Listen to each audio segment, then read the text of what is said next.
अब आखिरकार वो लम्हा हमारे बीच है जब हमारे ख़ास मेहमान, हमारे चीफ गेस्ट सीएम साहब उमर अब्दुल्ला साहब हमारे बीच होंगे, मंच पर मौजूद होंगे और हम खुद जानेंगे कि वो क्या ख़यालात कश्मीर के बारे में रखते हैं। आज मौका मिलेगा कि बराह रास्त उन्हें सुन सकें। यूँ तो खूब उनके इंटरव्यूज़ को सुना जाता है, उन्हें बहुत मकबूल लीडर के तौर पर देखा जाता है और हम देखते हैं कि जम्मू कश्मीर की जब बात आती है सोशल मीडिया पर छाए रहते हैं, कभी मैराथन के ज़रिए, कभी किसी ड्राइव के ज़रिए से नौजवानों से बहुत कुछ कह पाते हैं, कनेक्ट कर पाते हैं और नौजवान बड़े चाव से उन्हें सुनने की ख्वाहिश रखते हैं। तो जितने लोग यहाँ पर मौजूद हैं यही फील कर पा रहे होंगे जो मैं इस वक्त महसूस कर पा रही हूँ कि उमर अब्दुल्ला जब यहाँ पर पहुँचते हैं वो किस तरीके से इन बातों को पेश करेंगे कि जम्मू कश्मीर की तरक्की के लिए जो रोड मैप तैयार किया गया है इस वक्त उस पर किस तरीके से काम किया जा रहा है। तो अब से कुछ ही लम्हात का इंतज़ार और है और फिर हम इस्तकबाल करेंगे सीएम साहब का। हमारे चीफ गेस्ट इस वक्त हमारे बीच पहुँच चुके हैं और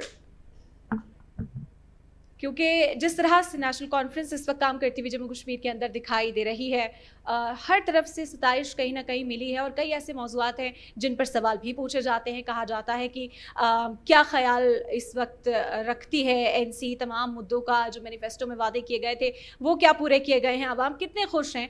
तो वो तमाम सवाल जो हैं आज उमर अब्दुल्ला साहब से हम यहाँ पर भी पूछने की कोशिश करेंगे, उनसे बातचीत कर जानने की कोशिश करेंगे कि वो कैसे अब इस जम्मू कश्मीर को देखते हैं। और जो कहा जाता है कि तरक्की की राह अख्तियार हुई है तो वाकई कितना उनका जो हदफ उन्होंने रखा था जम्मू कश्मीर को लेकर वो अचीव हुआ है। उनके कैबिनेट मिनिस्टर्स हमारे साथ हैं, डिप्टी सीएम अपना ख़ास वक्त हमें दे रहे हैं, इस प्रोग्राम में शामिल हो रहे हैं, हम सभी का शुक्रिया अदा करते हैं। और बस इंतज़ार कुछ लम्हात का और है, फिर मंच पर तशरीफ़ ले आएंगे उमर अब्दुल्ला साहब और उनसे बातचीत की शुरुआत करेंगे। ज़ोरदार तालियाँ, आखिरकार वो लम्हा आ गया है। एक स्टैंडिंग ओवेशन हम ज़रूर यहाँ देना चाहेंगे अपने चीफ गेस्ट को। खैर मकदम करते हैं सर आपका। हमारे चीफ गेस्ट जम्मू कश्मीर के सीएम उमर अब्दुल्ला साहब इस वक्त हमारे बीच तशरीफ़ ला चुके हैं। बहुत बहुत इस्तकबाल करते हैं सर आपका। इस बंसोज़ी की रस्म अदा करेंगे हम सबसे पहले सीएम साहब के साथ। ज़ोरदार तालियां। ये कश्मीर की रिवायत है देखिए, और इस रिवायत को आगे बढ़ाते हुए बेहद शुक्रिया, ज़ोरदार तालियां। और अब एजाज़ यहाँ पर ये हमारी तरफ से टोकन ऑफ लव सर के लिए, तारिक सर से मैं दरख्वास्त करूंगी कि वो इस एजाज़ से उमर अब्दुल्ला साहब को सरफराज करें। यहाँ पर ज़ोरदार तालियां हो जाए। हम सब के चहीते लीडर इस वक्त हमारे बीच हैं और उनकी मौजूदगी ही इस पूरे इवेंट में चार चांद लगा देती है। ये एक शॉल पहनाकर टोकन ऑफ लव, मोहब्बत का पैगाम आम करना, एजाज़ से सरफराज किया जाना। और तस्वीर में ये खूबसूरत लम्हात को हम कैद करेंगे यहाँ पर। बहुत शुक्रिया। और अब दरख्वास्त करेंगे तारिक सर से कि एक गुफ्तगू सेशन उमर अब्दुल्ला साहब के साथ आगे बढ़ाया जाए। Over to you sir. शुक्रिया इरम। मैं मोड में था फ़ारूक अब्दुल्ला साहब के, बट सेहत ने उनका साथ नहीं दिया, हमारे साथ नहीं है। उनके जानशी और हमारे इस रियासत के the most handsome chief minister, उसमें मेरा कोई रोल नहीं है। मैंने इसीलिए आपके वालिद साहब से बात शुरू की थी। बहुत बहुत शुक्रिया उमर अब्दुल्ला साहब तशरीफ़ लाने के लिए, हौसला अफजाई के लिए। कोशिश करूँगा बहुत मुख्तसर में आपसे बातें करूँ। ये भी कोशिश करूँगा गैर सियासी बात करूँ, चूँकि आपसे जो सवाल करूँगा उसका जवाब आप देंगे, सुन चुके हैं, कोई नया सवाल होगा नहीं। लेकिन कोशिश ये करूँगा कि फिर भी पूरी ईमानदारी और बेबाकी से हम आपसे बात कर सकें। इसमें कोई शक नहीं है कि उमर अब्दुल्ला साहब इस वक्त हिंदुस्तान की जो सबसे टफ़ स्टेट है उसके चीफ मिनिस्टर हैं। ये कहना भी गलत नहीं होगा, कांटों भरा ताज है, पावर डायनामिक्स है, बहुत सारी चीज़ें हैं। बावजूद इसके 1.5 साल बिना किसी कंट्रोवर्सी के बर्दाश्त कर लिया है। उम्मीद है कि आगे के 3.5 साल भी बहुत ही हौसला अफजाई के साथ इसको करेंगे। कैसा रहा सर ये 1.5 साल आपके लिए? पहली बात ये, सवाल में आपने कहा कि सबसे मुश्किल स्टेट, शायद अगर हम स्टेट होते तो इतना मुश्किल होता नहीं जी। आधे से ज़्यादा मुश्किलात हमारे इस वजह से हैं क्योंकि हम स्टेट हैं नहीं। और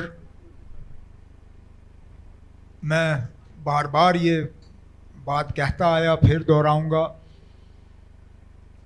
यूटी विद असेंबली हमारे आइन में अगर सबसे ख़राब कोई हुकूमत के लिए मॉडल कायम किया गया हो वो हुकूमत विद असेंबली है, यूटी विद असेंबली। मैं तो मान के चलता हूँ कि अगर यूटी तो असेंबली मत रखिए, और अगर कोई जगह असेंबली के लायक है तो उसको यूटी मत रखिए, क्योंकि लोगों के मैंडेट के साथ यूटी विद असेंबली जो है सबसे बड़ा खिलवाड़ और सबसे बड़ा मजाक है। हुकूमत बनती है और फिर उस हुकूमत के हाथ जो हैं पीछे बांधे जाते हैं। हमसे कहा जाता है कि अफसरों से काम लो, लेकिन उन अफसरों को उन जगहों पे बिठाने में हमारा कोई रोल नहीं। वो कब उठेंगे, कब जाएंगे, उनकी जगह कौन आएगा, किसी को पता नहीं। अब यहाँ बिजनेस वाले बैठे हैं कई सारे, अंदाजा करिए इनका कोई बिजनेस चल रहा हो, 31 मार्च नज़दीक आ रहा हो, फाइनेंशियल ईयर की क्लोजिंग की ये तैयारी कर रहे हो, और कोई इनकी कंपनी का सीएफओ जो है वो उठा के ले जाए या इनका सीए बदल दें और इन्हें पता ही नहीं, तो इनका कारोबार चलेगा या नहीं चलेगा वो खुद अंदाज़ा कर सकते हैं। हमारे साथ इस साल ठीक यही हुआ। हम बजट की तैयारी में लगे हुए थे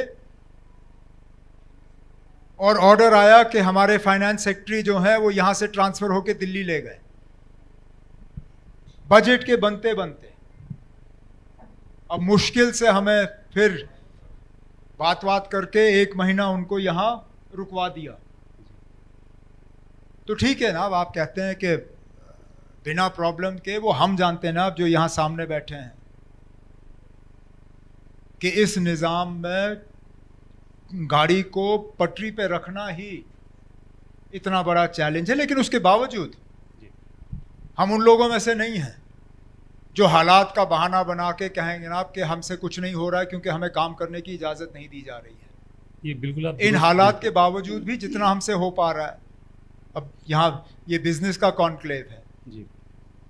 जम्मू कश्मीर की हिस्ट्री में इतना इन्वेस्टमेंट नहीं आया है जितना पिछले साल आया था। इसके लिए तो जोरदार तालियां होनी चाहिए। पिछले साल पहलगाम के हमले के बाद, अब एक साल से थोड़ा ज़्यादा हुआ है जी। पिछले साल इन्हीं दिनों में पहलगाम में था कि सिलसिला दोबारा चले। उन दिनों जब हम टूरिज़्म के अपने दोस्तों साथियों से बात करते थे, उनको लग रहा था कि 3-4 साल अब हम दोबारा उठेंगे ही नहीं। आज पहलगाम, गुलमर्ग, सोनमर्ग वगैरह की हालत देखिए।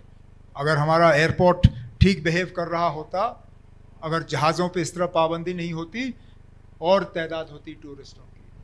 कहने का मतलब यह है कि काम चल रहा है, रुकावटें और मुश्किलात तो हैं। बिल्कुल, इसमें खैर कोई शक नहीं है कि पिछले 1 साल में जितना फाइट बैक किया है कश्मीर ने, और लोगों को ये उम्मीद थी कि टूरिज़्म ख़त्म हो जाएगा, बिजनेसेस ख़त्म हो जाएंगे, सब कुछ हो रहा था, लेकिन जो फाइट बैक करके रास्ते पे फिर से आए हैं, ट्रैक पे आए हैं, कश्मीर ने ये फिर से साबित किया है कि जब टूटता है तो वो बिखरता नहीं है, निखर जाता है। और इसमें जाहिर सी बात है आप और आपकी पूरी हुकूमत बड़ी मेहनत की है आप लोगों ने, और ये दिल्ली में बैठे लोगों को शायद समझ में ना आए कि भाई कश्मीर में क्या हालात है इस वक्त। मैं एक छोटा सा सवाल आपसे ये करना चाहूँगा कि वो लोग जो कश्मीर के बाहर बैठे हुए बिज़नेस कम्युनिटी, अगर वो कश्मीर में इन्वेस्टमेंट लाना चाहें, लेकर आना चाहें, उनको हम क्या सहूलतें यहाँ से मुहैया करा सकते हैं? ऐसे बहुत सारे लोग हैं जो यहाँ भी मौजूद हैं और वैसे भी बहुत ही अब हमारी एक इंडस्ट्रियल पॉलिसी है जिसको रिव्यू किया जा रहा है। इंडस्ट्रियल डेवलपमेंट डिप्टी सीएम साहब यहाँ मौके पर मौजूद हैं। इनके डिपार्टमेंट के तरफ से एक नई इंडस्ट्रियल पॉलिसी जम्मू कश्मीर के लिए जो है वो फाइनलाइज किया जा रहा है, क्योंकि इसमें 2 चीज़ें हैं। एक तो हुआ कि और ज़्यादा इन्वेस्टमेंट जम्मू कश्मीर के लिए बाहर से किस तरह लाया जाए, वो एक हिस्सा है। लेकिन उसके साथ साथ जिन लोगों ने यहाँ इन्वेस्ट किया है, या जो हमारे सन ऑफ द सॉइल हैं, जो हमारे अपने इंडस्ट्रियलिस्ट हैं, जिन्होंने मुश्किल हालात में इस चिराग को रोशन रखा, जिन्होंने तमाम पिछले 30-35 साल की तबाही और बर्बादी के बावजूद अपने यूनिट्स कायम रखे, उनके हाथ हम किस तरह और ज़्यादा मजबूत कर सकें, उन्हें हम किस तरह और ज़्यादा मतलब इन हालात का मुकाबला करने में मदद कर सकें, इन चीज़ों की तरफ हम जोर दे रहे हैं। ये इन्वेस्टमेंट हम लाते रहेंगे। जैसे मैंने कहा, मौजूदा पॉलिसी के बावजूद हमने सबसे ज़्यादा जो है इन्वेस्टमेंट जम्मू कश्मीर में पिछले साल में लाया। जैसे मैंने कहा, वो एक हिस्सा है, लेकिन मैं उससे ज़्यादा इस बात से मुझे फ़िक्र है कि जो हमारी लोकल इंडस्ट्री है उसको हम किस तरह और ज़्यादा मजबूत कर सकें, उनको हम किस तरह बचा सकें, और जो या तो सिख हो गए हैं या सिख होने के नज़दीक हैं, उनके लिए रिवाइवल के लिए पैकेज जो है गवर्नमेंट ऑफ इंडिया के साथ बात करके किस तरह हम अग्री कर सकें ताकि हमारी लोकल इंडस्ट्री चले।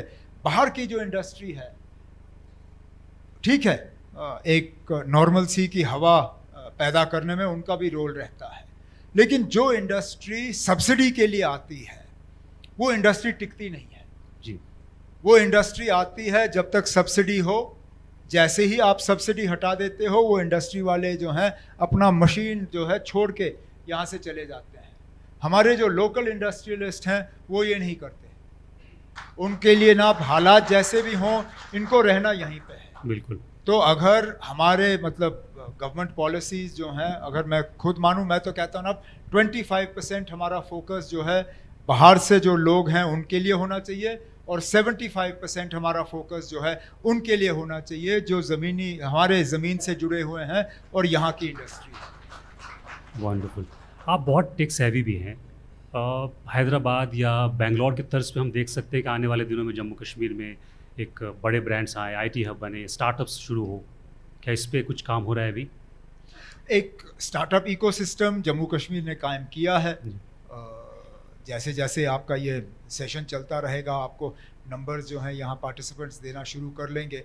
एक इकोसिस्टम, एक स्टार्टअप कल्चर जो है, मैं ये नहीं कहूँगा कि हम हैदराबाद या बेंगलोर से मुकाबला कर रहे हैं, लेकिन ऐसा भी नहीं है कि कुछ नहीं हो रहा है जी।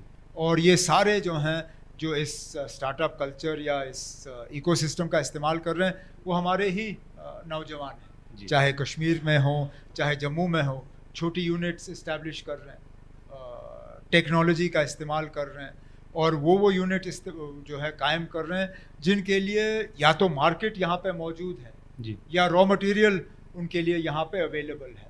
अब हमारी कोशिश है कि उनको फंडिंग ठीक तरह से मिले और यूनिट कायम करने में उनको किसी तरह की तकलीफ ना हो। गवर्नमेंट और स्टार्टअप कल्चर जो है वो दोनों एक दूसरे के साथ ठीक तरह से वो मैच नहीं करते, क्योंकि गवर्नमेंट में हम एक एक पैसे के लिए जो है हमें जवाबदेह बनाया जाता है। स्टार्टअप कल्चर में क्या होता है, आप 10 यूनिटों को जो है सीड कैपिटल दे देते हो, मुमकिन है 10 में से 8 फेल हो जाते हैं, लेकिन जो 2 कामयाब हो जाते हैं वो इतना कमाते हैं कि 8 का जो लॉस है वो उसको कवर कर देते हैं। हमारे लिए गवर्नमेंट में उस 8 के लॉस को एक्सप्लेन करना बहुत मुश्किल हो जाता है, इसलिए हम कश्मीर यूनिवर्सिटी, अपने एग्रीकल्चर यूनिवर्सिटी, IIT, IIM वगैरह के साथ मिलके ये हम इकोसिस्टम जो है स्टार्टअप्स का वो हम चला रहे हैं। अभी पिछले दिनों मैं जम्मू कश्मीर बैंक के CEO MD से ही बात कर रहा था। उन्होंने कहा था गवर्नमेंट के साथ मिलकर उन्होंने पिछले 1-1.5 साल में आई थिंक 25,000 से ज़्यादा एंटरप्राइज को खड़ा किया है, और एक बहुत युवा मिशन के थ्रू। आई थिंक नौजवानों के लिए बहुत बड़ा मौका है। मिशन युवा अपने आप में एक बहुत अहम स्कीम है जी, क्योंकि आम तौर पे अगर आप यहाँ हमारे जो फर्स्ट जनरेशन एंटरप्रेन्योर्स हैं, अगर आप उनसे बात करें, खासकर वो लोग जिनके पास मतलब जिनकी माली हालत इतनी मजबूत है नहीं, उनके लिए सबसे मुश्किल काम ये होता था कि वो कैपिटल कहाँ से लाएं। उनके पास आइडिया था, उनके पास बिजनेस प्लान था, सारा कुछ था, लेकिन कैपिटल वो हासिल नहीं कर पाते थे। बैंक से लोन लेने के लिए उनको गारंटर लाना पड़ता था, उनको तरह तरह के सिग्नेचर लाने होते थे। मिशन युवा के तहत हमने 2 चीज़ें उनके लिए आसान की, एक तो बैंक से फाइनेंस हासिल करना और डीपीआर अपना जो है एक साइंटिफिक तरीके से डीपीआर तैयार करवाना। इन चीज़ों का जो अब ग्राउंड पे दिखना शुरू हुआ है कि इतने सारे लोग जो हैं वो जे.एन.के. बैंक से अब फंडिंग ले रहे हैं। जी, और विमेन एम्पावरमेंट पे काफ़ी काम हुआ है। जब लोग बात करते हैं विमेन एम्पावरमेंट तो लोग कहते हैं कि हमने बसेस फ्री कर दिए, उसके बावजूद आपने लखपति दीदी और बहुत सारी सेल्फ हेल्प ग्रुप जो है उस पर काफ़ी काम हुआ है। तो जो यहाँ की औरतें हैं उनके लिए कुछ खास स्कीमें और भी लेकर सरकार आ रही है? वो जिस इंडस्ट्रियल पॉलिसी का मैंने जिक्र किया है उसमें ये शामिल किए जाएंगे। जी, वो एक सवाल का जवाब रह गया था कि मैं ये जानना चाह रहा था कि जो लोग बाहर से आना चाह रहे हैं इन्वेस्टमेंट लेकर, उनको सरकार किस तरह उनके लिए ना एक तो एक स्कीम था, लेकिन उसमें जितनी रकम रखी गई थी जी, वो काफ़ी नहीं था कि तमाम एप्लीकेंट्स को कवर किया जाए। तो गवर्नमेंट ऑफ इंडिया के साथ बातचीत चल रही है कि जो बचे हुए एप्लीकेंट्स हैं उन्हें इस स्कीम के तहत जो हमें जो मदद करनी है वो मिले। लेकिन उसके साथ साथ ज़मीन, कंसेशनल बिजली, अभी भी आप देखें तो बाकी रियासतों के मुकाबले हमारी बिजली की कीमतें जो हैं वो कम हैं। आप तेल की बात करें, अगर आप हमारे पड़ोसी रियासतों की बात करें, चाहे वो पंजाब हो, हरियाणा हो, दिल्ली हो, पेट्रोल डीजल की कीमतें उनके मुकाबले में अभी भी कम हैं। और एक चीज़ जो हम बार बार कहते हैं, यहाँ पे एक अच्छा ट्रेंड, एजुकेटेड, यंग वर्कफोर्स जो है अवेलेबल है। सिर्फ ये है कि उनको मौके मिले, अपॉर्चुनिटीज़ मिले। टैलेंट और इंटेलिजेंस की खैर कोई भी कमी नहीं है जम्मू कश्मीर में। एक और उसी लोन से ही मेरे जहन में सवाल आ रहा है कि मुझे पता चला था कि जम्मू कश्मीर में जो NPA है वो आई थिंक 4.5% के आसपास है। NPA 4.5%, किसी भी स्टेट से कम है। इतनी मुश्किलों के बाद भी जो पे बैक की कैपेसिटी है, ये जज्बा है कश्मीर के अंदर या क्या है ये? अब यहाँ लोग, जैसे इसलिए मैंने कहा कि हमारा फोकस सिर्फ इस बात पे नहीं रहना चाहिए कि हम बाहर से कितने लोगों को ला सकें। हमारी तवज्जो इस बात पे होनी चाहिए कि जो हमारे अपने हैं उनको हम किस तरह और मजबूत करें। और ये आपने खुद नंबर सामने लाया कि तमाम हालात के बावजूद, तमाम मुश्किलात के बावजूद अभी भी लोग जो हैं अपने जो लोन लिए हैं उनको सर्विस कर रहे हैं। बहुत बड़ी बात है। नॉन परफॉर्मिंग एसेट्स बैंक के जो हैं रिकॉर्ड लेवल पे कम है। बिल्कुल। तो इस बात का मतलब ये है कि हमारे लोग जो हैं, कोई यहाँ मतलब मुफ्त खोर नहीं है, कोई यहाँ सब्सिडी खाने के लिए नहीं है। यहाँ लोग चाहते हैं कि उनकी इंडस्ट्री चले जी। वो सिर्फ कहते हैं ना कि हमारा हाथ पकड़ो, हमारी मदद करो। हम यहाँ लोन खाने के लिए नहीं है, हम सब्सिडी खाने के लिए नहीं है। उल्टा हम गवर्नमेंट को खुद रेवेन्यू जो है कंट्रीब्यूट करेंगे। सिर्फ गवर्नमेंट का हाथ जो है इनके कंधे पे रहना चाहिए, जो डिप्टी CM साहब और मैं मिलकर कोशिश कर रहे हैं कि हम करें। उमर साहब, बहुत सवाल है मेरे पास, आपके पास वक्त नहीं है, मेरे पास तो खैर बहुत। आप 2-3 और ले लीजिए ना फिर। मैं चाह रहा हूँ कि 2-3 मैं आज़ाज़ आपको दिलवा दूंगा जी। नॉन पॉलिटिकल पूछेंगे तो अच्छा रहेगा, क्योंकि बिजनेस कम्युनिटी है तो वही सवाल हो जिसका कुछ हासिल हो तो बेहतर होगा जी। और एक आखिरी सवाल मैं अपनी तरफ से पूछ लेता हूँ।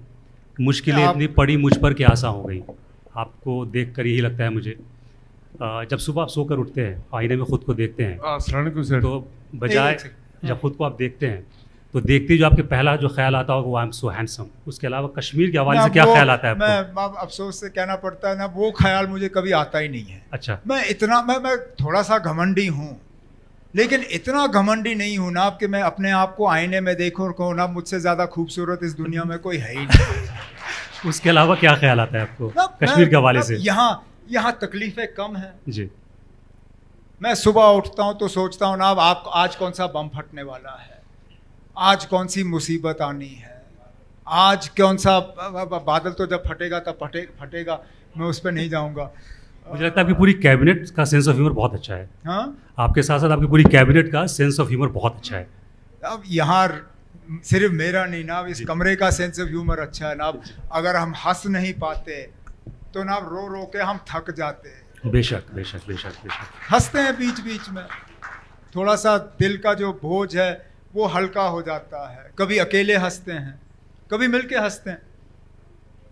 माइक दीजिए उधर। जो भी डिसीजंस लिए जाते हैं उसमें भी औरतों की विजिबिलिटी नहीं दिखी जाती।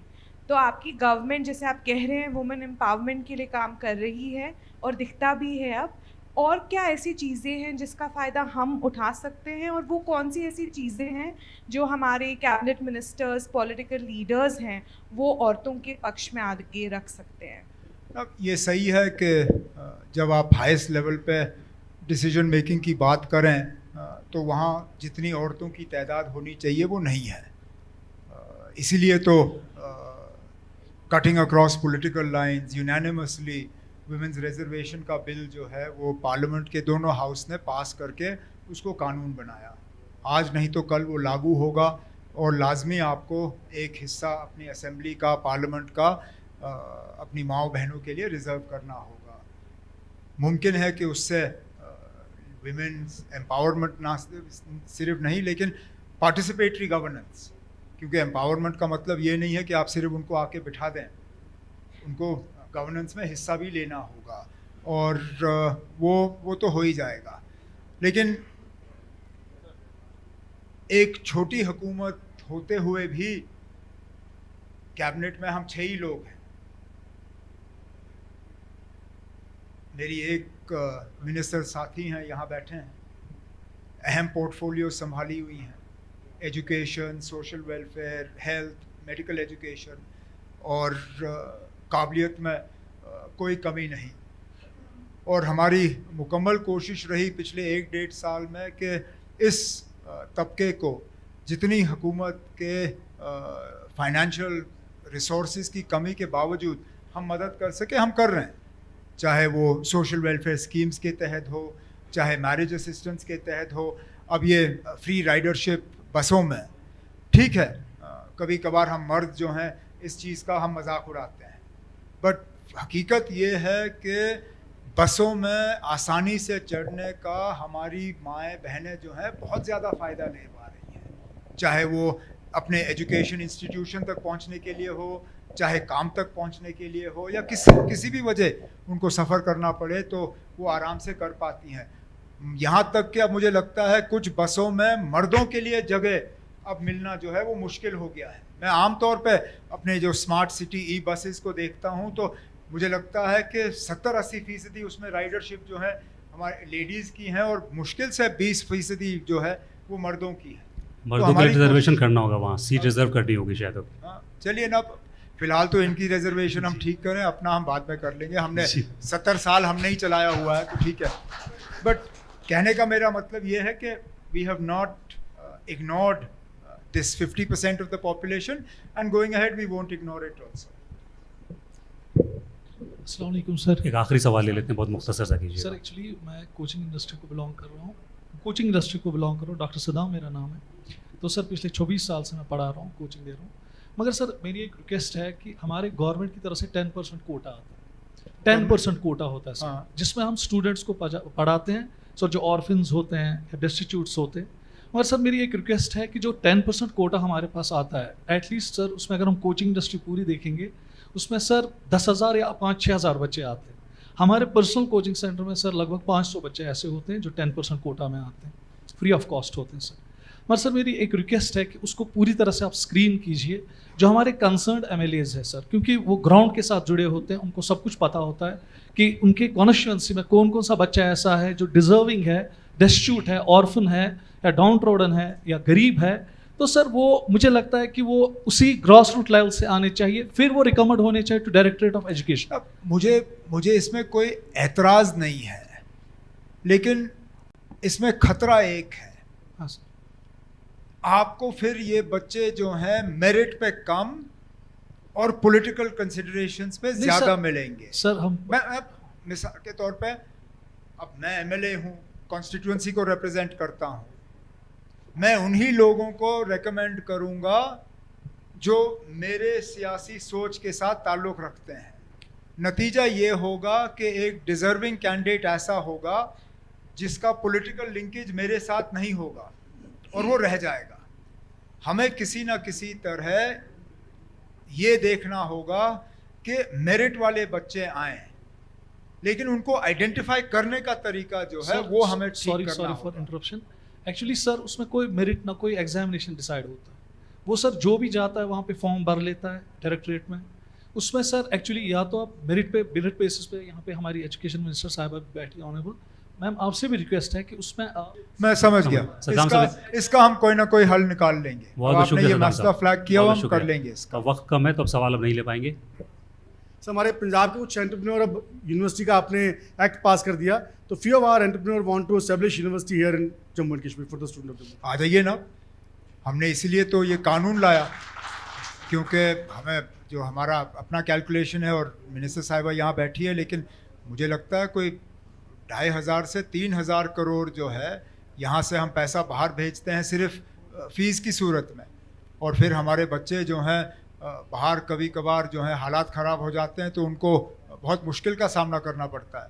इसलिए हमारी कोशिश रही कि ये यूनिवर्सिटीज़ जो हैं अगर यहाँ लगें, एक तो आपकी भी कमाई होगी, लेकिन हमारे बच्चों को इतनी दिक्कत नहीं होगी एजुकेशन हासिल करने में। तो हम तो चाहते हैं कि यहाँ यूनिवर्सिटीज़ लगें, और उनके लिए जो हमें मदद करनी होगी वो हम करने के लिए तैयार हैं। बहुत बहुत शुक्रिया, बहुत बहुत शुक्रिया। अब मेरे ख्याल से नहीं, अब रहने दीजिए, वक्त बहुत कम है। उसको लास्ट, अब खड़े हो गए ना, अब लास्ट दे दीजिए तो ख़त्म कर लेंगे। अस्सलाम वालेकुम सीएम साहब, तो मैं शबीर अहमद हूँ, अलनूट मेमना से मैं हूँ। रिक्वेस्ट मेरी है कि स्मार्ट बसेस आपने फीमेल्स के लिए फ्री कर दी है, बहुत अच्छा इनिशिएटिव है और वेलकम करते हैं। तो but it is on your hands, it is in your kind control that अगर जो फीमेल्स है अगर उसमें एक पोर्शन अलग किया जाए इन फीमेल्स के लिए, ताकि जो सोशल मीडिया में आम खबरें आती है कि फीमेल्स के साथ धक्का मुक्की वगैरह होती है, वो भी हमारी बहनें हैं। तो अगर इस पोर्शन को अलग किया जाए, फीमेल को पीछे से रखा जाए, और जो जेंट्स है जिनसे पेमेंट ली जाती है उनको आगे किया जाए, 2 पोर्शन। मेरी ये ओपिनियन है, रिक्वेस्ट है आपसे। ठीक है ना, ये मैं ट्रांसपोर्ट मिनिस्टर साहब से कह दूंगा। Let's see what is possible, बहुत बहुत विल सी शुक्रिया what we can do. Umar साहब, बहुत बहुत शुक्रिया, शुक्रिया सर वक्त के लिए। मेरे ख्याल से बहुत सारे सवाल इन लोगों के होंगे, मेरे भी हैं। अगली मुलाकात में इंशाल्लाह आपसे दोबारा तफसील में मुलाकात होगी और बात करेंगे। बहुत बहुत शुक्रिया। बहुत बहुत शुक्रिया तारिक सर आपका भी और उमर साहब आपका भी।